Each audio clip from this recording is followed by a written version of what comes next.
लाभले आमास भाग्य बोलतो मराठी, झालो खरंच धन्य ऐकतो मराठी। एवढ्या जगात हो माय मानतो मराठी, माय मानतो मराठी।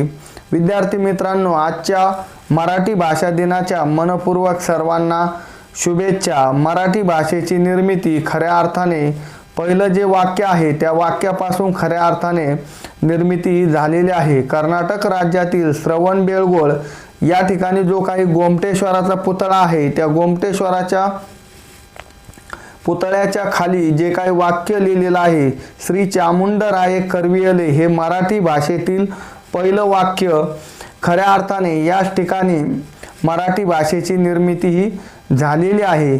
आणि खऱ्या अर्थाने आपण आपली मराठी भाषा ही जोपासली पाहिजे। या निमित्ताने मी एकच संदेश देऊन जातो। तुम्हाला माहितीच आहे की मी जास्त शब्दामध्ये न बोलता काव्यपंक्ती किंवा गीताच्या माध्यमातून जास्त बोलत असतो।